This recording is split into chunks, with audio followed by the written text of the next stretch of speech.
Yamamwajo yamamwakwa Adom Adom TV nonso kase no eso ene eye benada ensema hodo ayensa so ebroso se nyumre ye de bramo nyumre nsema ye de banado so de di mo akotene bi ya mo beti ebedi kan na ye free asantemantem mo ofisa afie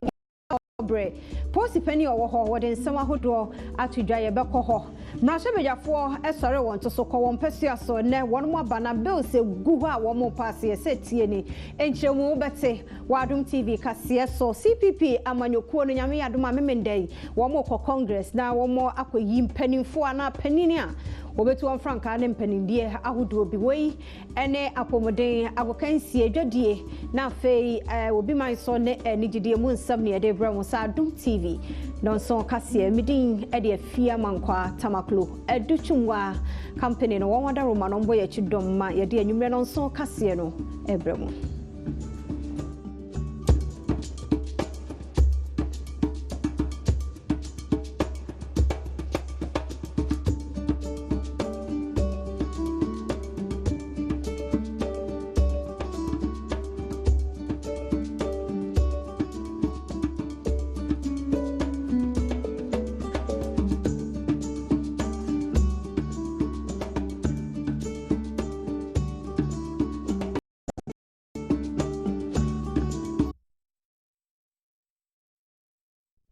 Yamwakwa Adom TV nonso kase no esokwadomonline.com anwumre nsam no ubenya bi ahye no wanya bi akenkan wo ho like Adom TV page nonso na ya wodo comment nso egu ho yenya brafe nsam ni chiremu no yemfa emmamo asantemantamu post adwumakuo no won mo apa mpanimfo mfiempinu ene du nsia abato no won behwe so na eba ahobambo mu abibia bekoso toten enam so ama post sahino wa santimantamu DCOP Nathan Kofi Boache wode nsema hodo atudwa chechire mu botaye a eye special committee ayatie won mo ebeye dwumadi na se no na Adom TV e wo hode ensem ne ntoaso eba Asantemantem police for ayamane dia power for kubi obehwa bo aban wa afia ba yeba beto no mu a wato din special task force asa task force foi wono dia obeya ne se nipa bia wono aye won se wono dia tutu asem no mo pe wa bato mu e from election bad boys no wo mo e na wo betu on so sa Asantemantem police so for DCOP Nathan Kofi Boache ene de nsem itudwa ebra edi apa South Africa yehuntuma wose wona sede ne se wona behwe ma asomdwa ba ebra ye ba beto aba no na afa chensunsanso no nyina so omanfo beji atum. One may ask the functions and the importance of this regional security task force. One, the regional security task force is to ensure the overall security of the elections. They are to secure the safe transport and storage of ballot materials at the police and the polling stations. They ensure peace at the polling stations on election day. See to the smooth settlement of complaints. Ensure the arrest and prosecution of electoral offenders. Identify trouble-prone areas in all constituencies in the respective regions for effective policing. Identify inaccessible areas or motorable and river areas for advanced planning to ensure secure motorized boats, canoes, bicycles, motorbikes, and in some cases helicopters to lift election officials and materials to these areas. Enu echenu commanding officer our Central Command Brigadier General J.A. Buampong enso ni Adom kase etutu nkomo kire mu se wono se de wona hoden eba betachiri na faku ya fa wono se wono mboban e wo mfihia mpeni na echi dunsia ba ebetunum no wona yire won teduom ye pa wa santemantemu a basabasa ye biara ensi ho. Let me congratulate everybody who has been put in this task force or nominated as a member of the task force, and also urge them to ensure that as much as possible, try to maintain the peace within our region, or for that matter, the whole country at large. I am happy that they are all professionals in their own, or their various fields of endeavor, and I believe that they are going to put their professionalism at stake in the performance of their work, so that we will see a very peaceful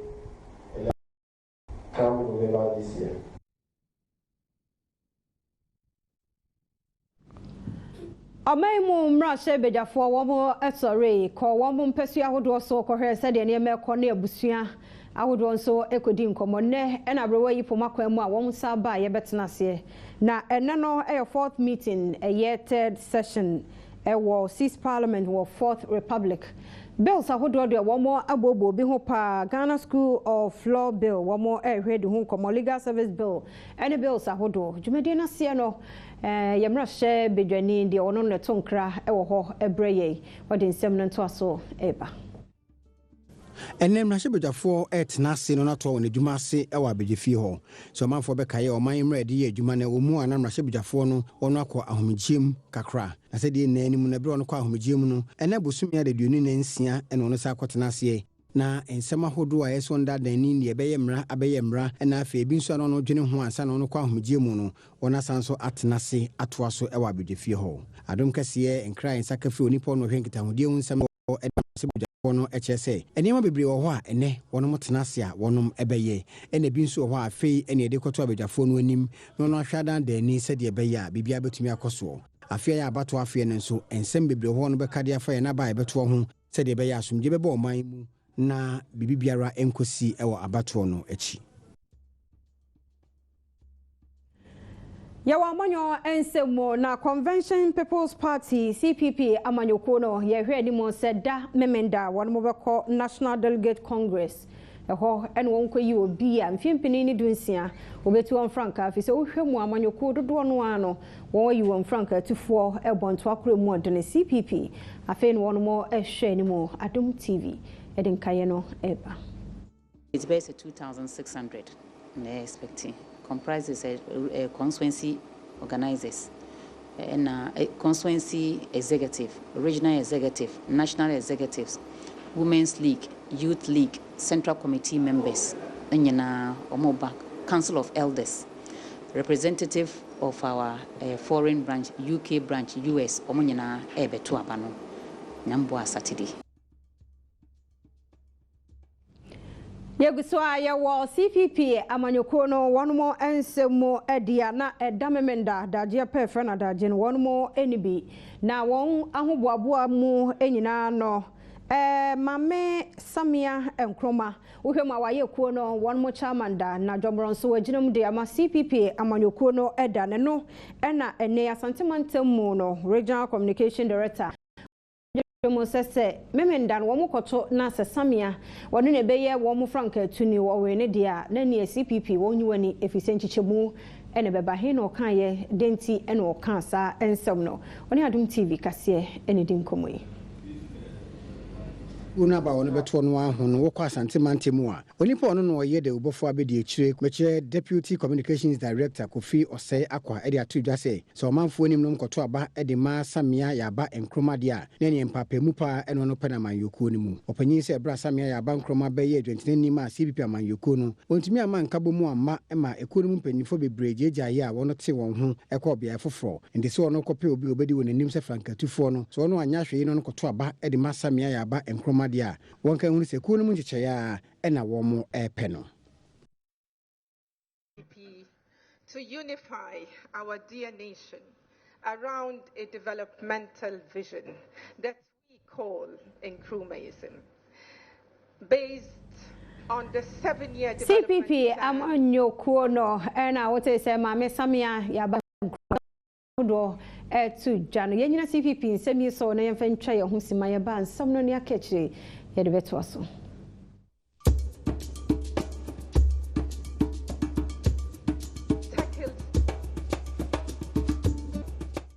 ya mwakwa ba feina so wabeka ye ho Adom TV no so kase ya hyase de bi atudwa ko adomonline.com na kodi akire na fe ye nto aso na ye nkonsam foforo mu ne Cocoa Processing Company CPC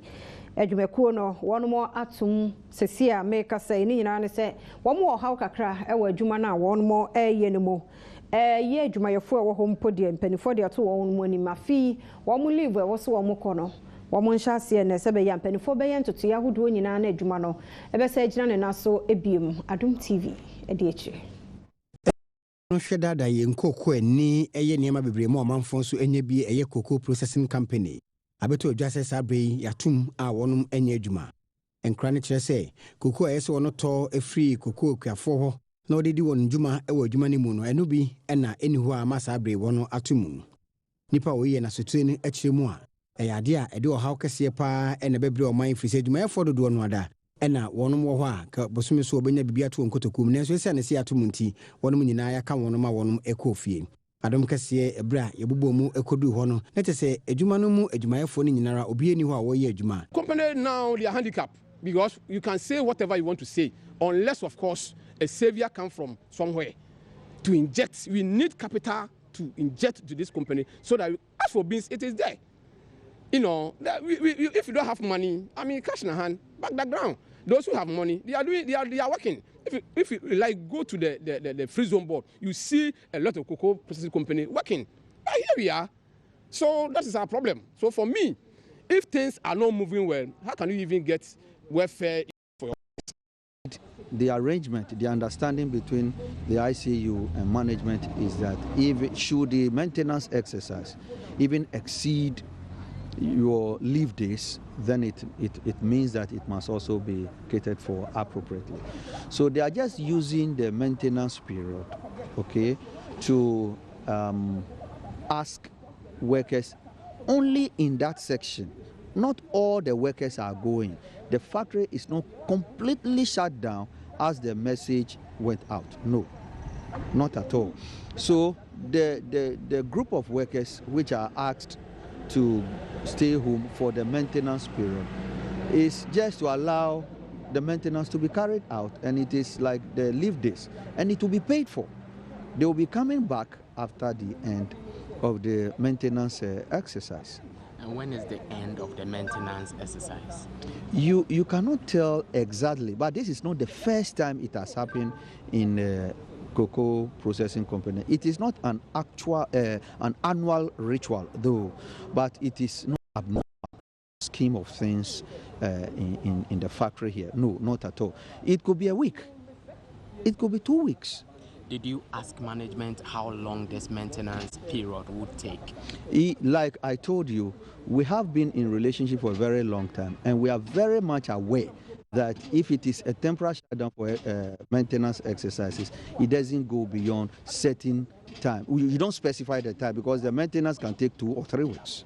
But it is not an exercise in futility. It is not an exercise that goes forever. No, not at all. Yɛden nsɛm no kɔ akɔpie mu ɛwɔ nsawom na hɔ nso ɔmanfoɔ wɔ hɔ no wɔn mu di aban no ho yaw no sɛ afrɔsɛ ne mu arakosɛm kɛseɛ yi ne tie wɔ mpɔtam hɔ no aban no adeɛ sɛ wɔ fie n'ani na maame baako ne Adom TV kaseɛ di nkɔmɔ yɛ Victoria Dima wɔkyerɛ mu agyapadeɛ bibia ɛsɛ nanso wɔn nhyɛ dante aban no enka nipa koraa bɛ miɛnsa nam so ɛhwɛ wɔn nkɔ na kosɛm ɛne ne nuanom mu bi die no ne Adom TV edi nkɔmɔ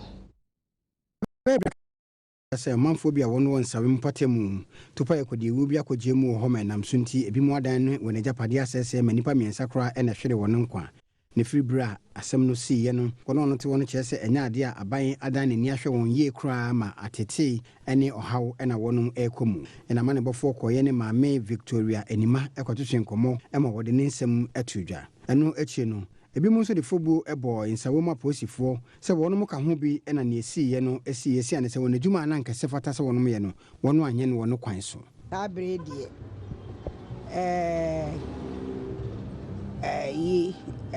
friends saying anhoba no amayen Minister of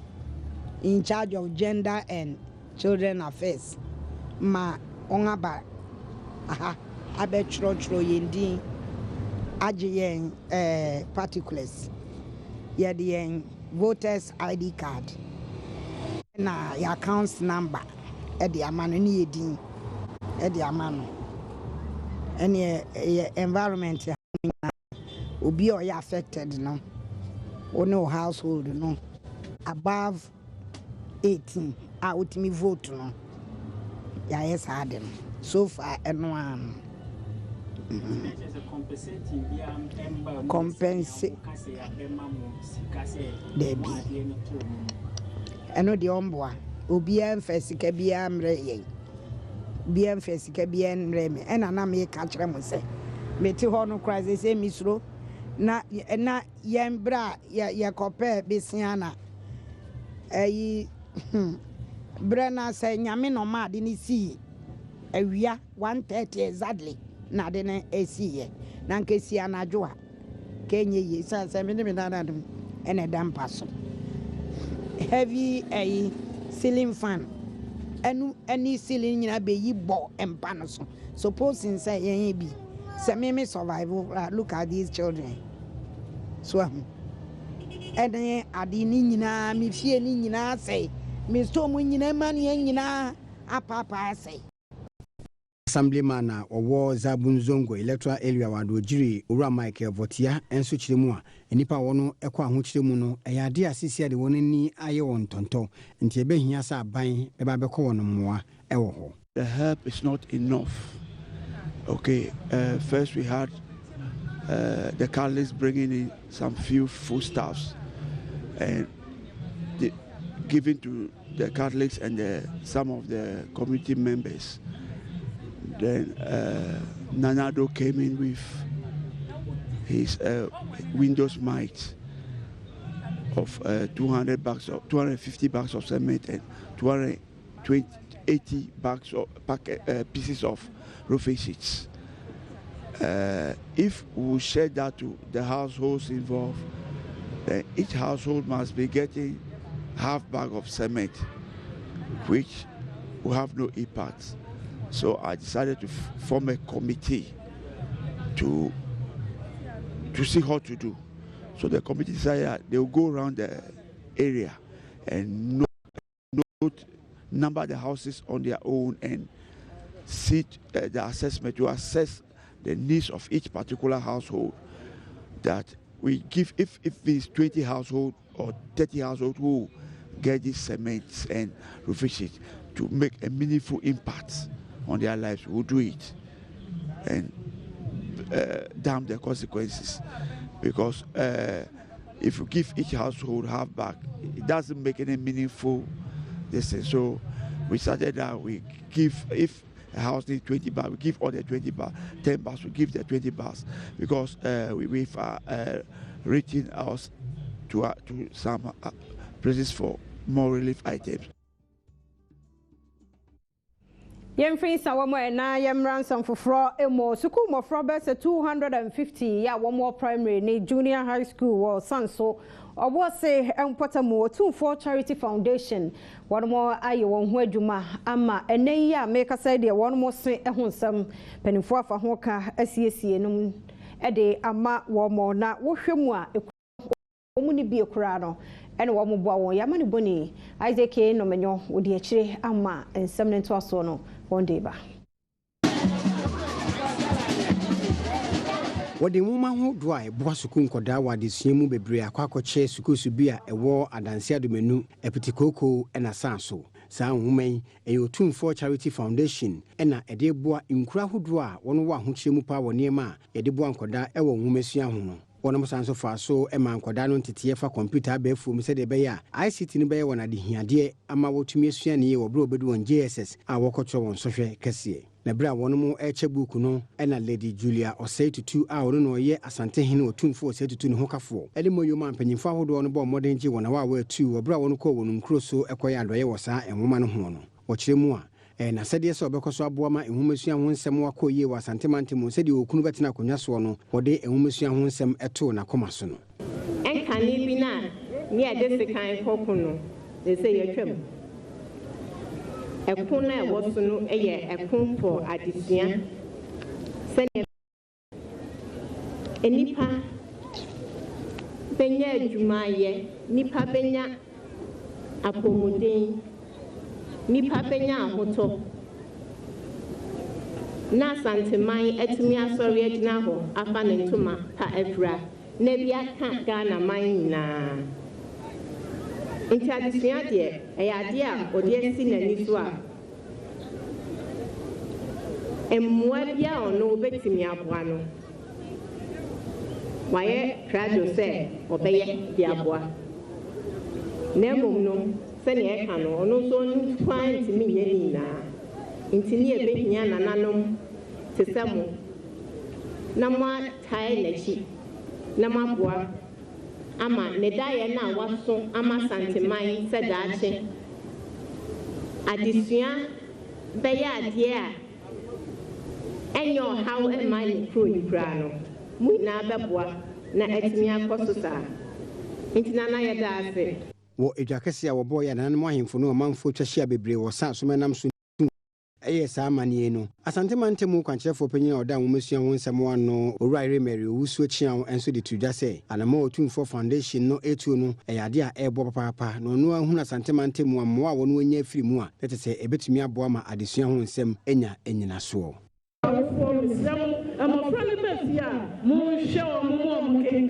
TV show said the aye yan show no TV kan ehuma o biya yan to mo afi so say my supplementary readers teachers Mrs. Yamu mamu fa cha that na mo ka say mu yi mamu friend o medicine e kai say 2000 yes 2000 VFI every na since you mu jai man say o mu be ba ne books ni na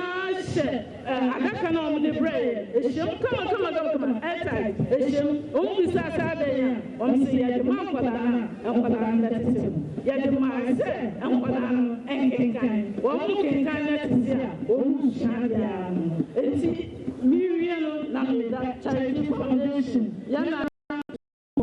ya de wasi ya mame ya de wasi Yensanko CPP amanyokuo no one more ensem mudia na se sabre ya meka say de one more woni abre peso to franka de ma CPP amanyokuo no ebiti se maame Samia Nkrumah Ivan Green Street ene Bright Akwete ne owura Japan meka say Kwa TV Africa woma hyeda aye debate sonko so obi amra me kire ne bobrade enti e wose CPP ma nyame yadom amemenda womo ekokoto aba ne die emma wo so on franka to ne TV Africa e de ahyehye so yenhwe bi emra. How do you explain why the economy of Ghana keeps going down and getting worse generally? How do you explain, as a candidate, why the economy of Ghana keeps going down and getting worse generally? It is very clear. We have abandoned the only prescription that has worked for us, and that is economic planning. And instead, we have embraced a foreign concept, the new liberal approach, or the structural adjustment model we spoke about earlier, which tells us to privatize, to liberalize, open up our markets instead of building up our local industries. And we have focused on inflation targeting rather than creating employment. The employment creation Mr. Greenstreet was talking about can only be tackled when we have a strong industrial policy, strong manufacturing base. It's only when we can produce almost everything we need on a daily basis that we will be able to create that employment we are yearning for. So the way in which we've managed our economy, Prof, is very wrong, and it has failed. We have to understand that the system we've been following for the past decades, in fact, since the overthrow, the illegal overthrow of the democratically elected government of the CPP, every other economic decision we've taken almost has been wrong, has been foreign, has been self-inflicted on us. And this is the main reason for our poverty, for our lack of development. The other reason why the economy is not working is what we've spoken about earlier, and that is the lack of control of our resources. Because imagine if we had a greater share of our gold, our oil, our minerals. Imagine what we can do. Another thing that is also seriously affecting the economy is the way we allow huge multinationals to evade taxes and the illegal repatriation of profits. Huge profits are illegally repatriated. You see, I spoke about the courage that we need to run our country. We have lacked courage for decades. It is difficult for us to say no to foreign powers, to multinationals. It is difficult for us to say no. We have an alternative solution born out of our experience, born out of our very own context. What we need is that self-belief in our ability to manage our affairs, that hope that was given to us on the eve of independence. Thank you, Bright.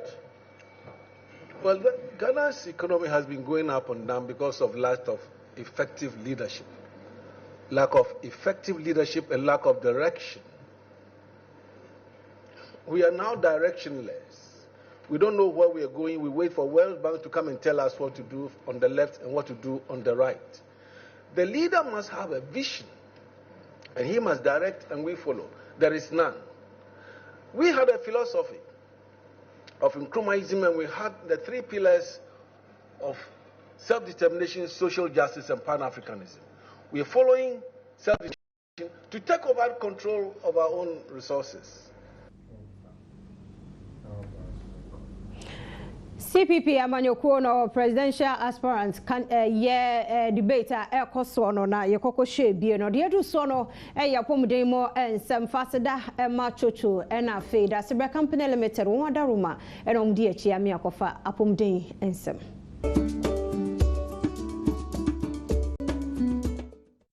Mwakwa Adom TV no so kase so yapom dem nsam na bre no aso na make say school mo frabes 250 ya one more primary junior high school or sanso obuase and otumfo charity foundation no wabo wo ma hwehwe won mo se ama wo mo mfise sen enye what class ko ya chade awunhu chemu no Adom TV edeba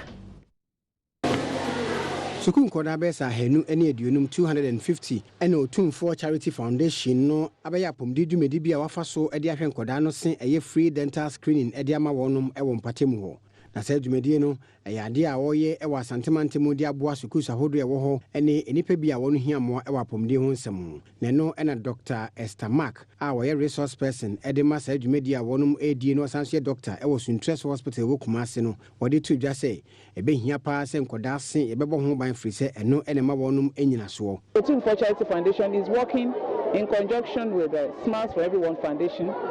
in the US. And so from time to time we go to communities. In this community we have been looking at children and we saw that they have a lot of dental problems, especially poor oral hygiene. Majority of them have poor oral hygiene. And we have to do cleaning for them. And we're also on a program we call Fissure Sealant Application. What basically the program is for is to prevent caries development in adulthood.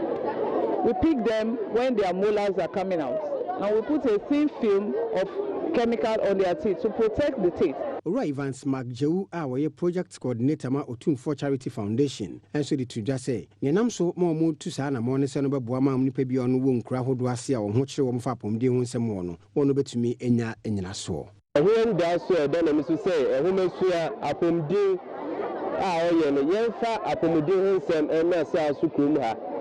a na sa so hene e de beto Otumfo anim se nana osrewara na odota for na science ha na mmehwe me nkrofo mo se mai eno hedi say yoyo ena na doctor for a omo Suntres Government Hospital aba science kuma say omo hwehwe obi bia wa ha bia titu omo from ko school no esema omo abro obi eska na ye ko bia ma the entire ni say edikan educate enkra no efa kwan so omo bo omo se ho bai and a person almost sorry and to almost say and you know but that's so much to almost say nearby in the area and say and going to all ma and I'm say almost to almost say no penny and humanity almost na thing ebi on so almost na two ba kaka krebi ma doctor friend on buy and be who akra bia you say say ya we bi won sim bia ye be hu kuma ma omo Oma tokodro musim susu ya be feri amomo. Na oma amo de na se de ko for no chance to trust hospital susu ya be mo krata omo de be ko. Yet also na ya de akoya nsam foforo emo na ne na dom kase ye pese ye hunu ma efafuro sana befafuro no wahoboa ene sa Adom TV kase ne Dr. Dennis Boite edi nkomo hotufu bebre o fafuro a wo dressing nyina nya nsunsan so wa akra no so nkyeremu no Adom TV edeba kase bomu ene ye ne Dr. Dennis Boite tutu nkomo bisa no ne nam so ntia ema bi ko awo so ankoda ya awo no mo wo mu no ebi hu enhyeda enye fekra na no ena Dr. Chiremu kire yen se eya na eye ahosiesie a esiesie ansa na yenyinsen ena afa yenyinsen bremu no emode na yebo ede kwa ayosabia kwaje ntitie ebra akoda no eda yefrumu ene Adom kase akọ ene Ghana de hye bi akodi nkomo ebisa won se ansa na wono beko aware mu anase wo be wona dwene se wono mbewo no wono di kan siesie won yefunu ansa na nyinsen no aba na eno pa ho so a se wono mu nyinsen ya wonya bre ekwa ayosabia de kano antenatal no ema adokotafo hwe wo mu se de be ya nkoda no wo mu ho be ye fe ana depend obi wo ha wo ho na nyinsen na obi wo so na o infertility problem nti enu sa na se wo fan bro mu susu na me bua na wo nya nyinsen na ese wo tu aso no continental wo ya ma wo nru a be ma kola na ho di se nya pe nru a akora no be nya ho na hospital for no continental no mo sum ma wo sa nye baby anya nkokon ado akola wo ho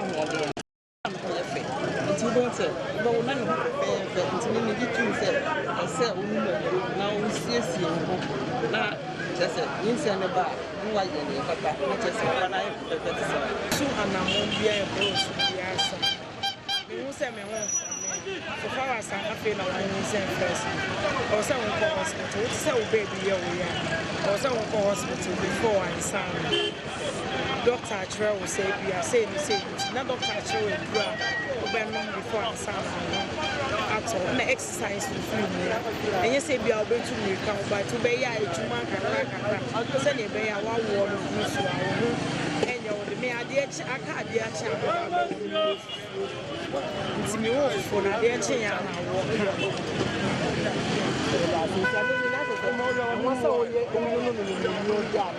David because no let me affect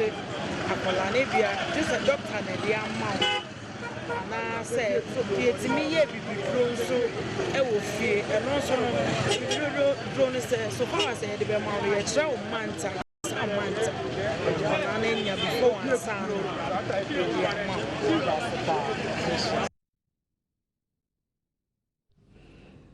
Apomden kase ne akohwehe ye no da sebre na fe chocho wo wada roma no di ya chie de du so Jackson Herba de ekodwom ni ahwe se de adwadie mu nsam etie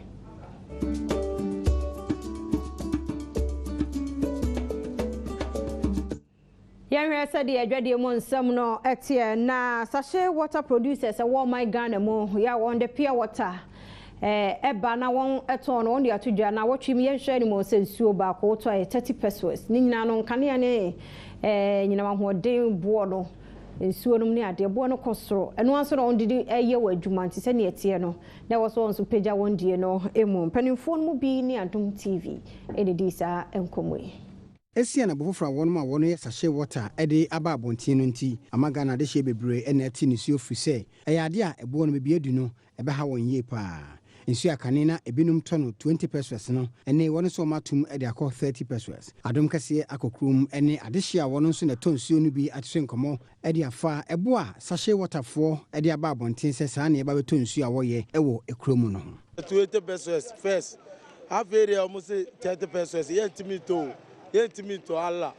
wallahi omushema Ghana ayewa yo tamu di ba 30 pesos ni de yentwuma omu krao eja ebeya Ghana den ya bro mu 20 pesos ade 10 pesos omu di ba kra enhuso na fe de 20 a 30 eja de omu di ba de yentwuma omu krao ebe amuntiso na nyama omu di ba de Ghana ade yendwane free Ghana na ya man so de omu di ye light be cry enhuso light be enhuso ade yendwane free Ghana ye ko tumono de emwa fi se o hwe se 30 pesos pure water. They say we 1 cedi. Kura untimi num ensuo for. Obenum suo mi ensape. Enti emoa omani aba na nkasa. No wonte so. At least ensuo de say timi gina ba bia wo na because ensuo de ye nyina anim so mfa so a ehia emani padesani. Ata ti ensuo kura de at least ensuo boy den a masa de be chi hu ba betena adwuma mu a se wote hwa ni. Ntiano no na ene National Association of Sachet Packaged Water Producers. Wọ́n se PUA simumra biom na nsuo ne nkane abo no monte so. Samote so nsuo no enya ade so no de beje 30 pesos. Yamane boni abena brafia agyeman. Wone ora kwame Japan no ne kasa de ma Naspower. Eto ankomo ne so. One of our sachet water, one Kabumku War Maimu National Association of Sachet and Packaged Water. Edia 2 PURC Fuenim, say any manimu ya ebo one dia 2 in a more any insume can utility no, Omodiansa won't be hand so Edia Bafom. A Kunika Sama for Ura Kwame, a Japan, and within semi tuja, a brand on in Central for at Trincomo. Was an saying, or how will pay a ducia and so 67% to be a one of the buyer, or they abato tariff this one, and ya dear a dimu. If it's a shadia 1 year, one the buyer no, one cabumua, and then or how will pay a ducian soa abonteno, and so ye a woman. The sent PURC Fombra abontin and match the moon function Ghana phone in 1 hour in Suno, Nientia, 1 or 2 days are 67% and ever 2 more. Ama Aquasense, a month for home. At Iran Chimbia to any issue, Makasashi. Asemo atu ya me say PURC for ase omo tutu nsuo ne electricity na omo abodawura akire nkofo ase se ofa nsuo ebo ne ntomu no ofa nsuo se ofa ne se oha 100% emu enchichemu omo atum nsuo bo enchichemu eduosia enso ene akire pomyenu meka 67.2%. Ene no maka ma wiase nyina na nokure omo ne se ye ne aye pure water ne bottle water na enye sa akra na tie omo atu ye die no so the core percentage anaso hanchichemu eburu hanchichemu kra so oha ene aduokunu enum meka sa water 195% ene omo di aka nsuo ebo no eho. So the call omu bottle water say omu guntu omu no omu de nkwa de na yadutwam omu de na kuduru 400%. Percentage na kuduru 100. Enti ne na otua bia ne se na otua 100 Ghana cedis ati so obetua 400 se na otua 1000 obetua 4000. Enti ne ye pese ye ma nipa nyina hu se de PURC for bo hu dawuro a obi anim se yatu nsuo bom by 67.2% and yes an etie kura eye far in this say etwam kura ene pese omu hu se ye pese omu so so yakọ omu ho pese ye no na nka eze omu ne edi hu nkita ho omu frɛ emra na omu pese omu tu nsuo mu no e free sa amre ne bi se ne yate se eze omu komu ko omu amfrɛ obi a ye omu amfrɛ from ye nka ho omu amfrɛ obi a de hu ne an se bum omu de aba. Inti no PURC munye bibi mfa ho na nsuo ne nkane abo ne de etwa ye medwade mu nsam Jackson Heba wom na boy chidom de du so no yenkwohwe wie mu nsakra ye se ne be don hwe aduonu na ye wo mu yi amantam ne ye rabi mu na yakwa akohwe emu ensam enkramantam yi mu ye beko eye panya sense obeto no hwe entokora na nwumre ne wie mu hye be gina ho mu nchemu aduonu mienu sensuo bi ebeto a ohamuchemu edu nanso munya wese sansho kakra bebem eye anwumre no wo de ko Upper West Region Kara sensuo ento ewiemo ebete de anopa na ewiemu hye ne gina ohamuchemu aduasan nan anwumre no emu be ye nwunara ohamuchemu du enkono bosuo wo mu be ohamuchemu adu no 20% nti e penin nim ho sa Northern Region wala ho so sa nsuo ento ewiemu hye na no panu gina ho mu nchemu adu asanan enwume no gina ho mu nchemu du enwotwe ho so sa nsuo nto ya obo sem frama no nsuo kakra wo mu ho mu nchemu du enkono eno so yebekọ mfifi mantemu kisinso ho so senso beto no panu mu no gina ho mu nchemu du emu hye na no panu gina ho mu nchemu adu asamienu enwume no ho mu nchemu adu no miensa ewiemu bete sensuo ekase to a ho mu nchemu du emu nya wese nsuo be wo mo ha mu chemu aduonum do watchi enum enti amantam no ebim ye rewura mo no nso enhye danto tie nyina ye nhye no so de edu so ya go kansie erekasie du buadi aye krado.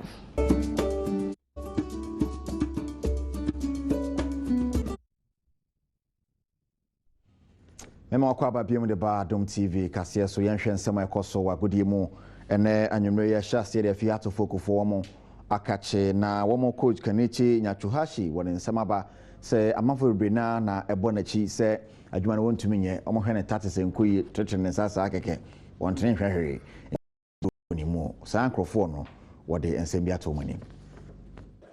What I said in the beginning was our fans are waiting for us to win the league and the FA Cup, and we will do our best to achieve that goal. I have nothing to say to them because they have their own opinion, and our job is to play the game, which we do partially well, but we have a lot to improve still. All right, Kenichi Nyachuhashi, wono na ekochi panipadema ye Heartofok. On nsem to joy obisa na ade na yenko pim ntala sefo so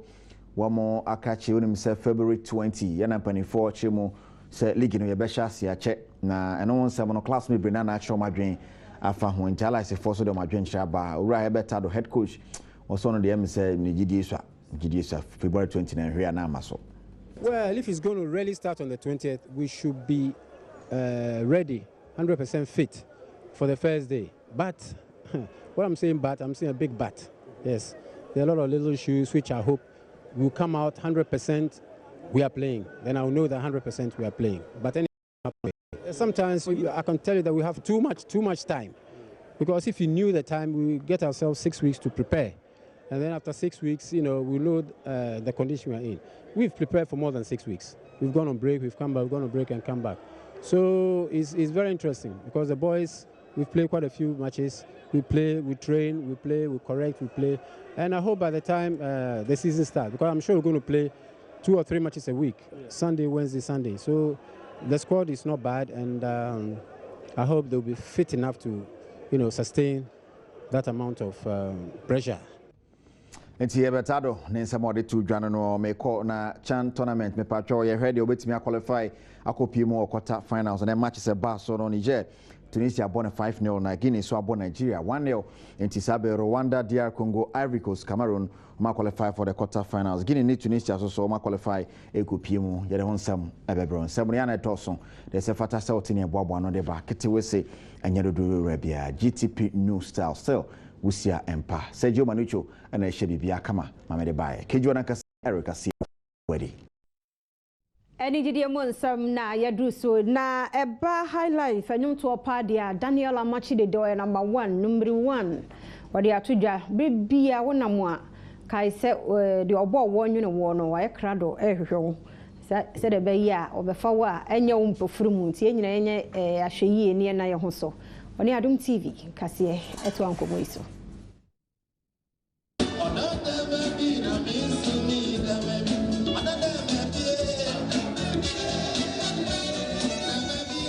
Ghana High Life Juntini Daniel Amachi de day Eddie Atridja say, no kwase bibiara onipa be no asase so no da sebo a obebu hu nkonta Eddie Ache Onyankopon. Wase onipa nso ebra wodi akoniaba ewo wiase mu no, ka hu ne se ebri biara onyame beto nsa afre wo no, obekọ akwakobu enkonta. Wase ne ye nyina no meme yenre mfi se eyade a debi wasem Eddie Ache Onyankopon. Ode nsemu tu na manebofo na nasefa hwenbobo anim. Ewiase nipa yensa hwe se de dua mono etimi buo no na dua dadanso etimi buo no bebia masem kakra meka na se nipa bebia wonam bia no bobo ho ese anytime Nyankopon no a oba obo wo no obetimi afro se adwuma meka se pe no bra na bebu hu akonta e kire mi entimi de mafuto kakra mde mom na bia ne se momma yenso ye nyame so mu ye na yensum nyame nyetse bia de bia obekọ asori de bia no na echeze se be osum nyame unu bi se unu ya ho akire no na se wo bia so ofisi obetumi aboa no if se bible mu kura no atwe no ba bi se mi yare koda ayasa bia no obehwe mi kom de me no uma maduane di me ho ntuma tete ye no uma me ntuma fry enti Nyankopon no ma in person say ye ma doye so de me che no ne se wonnua e ho kire no boa no Daniel Amachi de Deno no ye jina no so na ni jidie mu nsam no ye de si ha na Adom TV no so kase ye adutwumwa company limited na dawo mobo ye chidom ye de brem no ha na brem akwan na ye de mosie bi din de afia mankwa tamaklu ye da mu nyina se ye ma mu ne hwe enitie hia kunkum bagia number 1 aduasa wa ye krado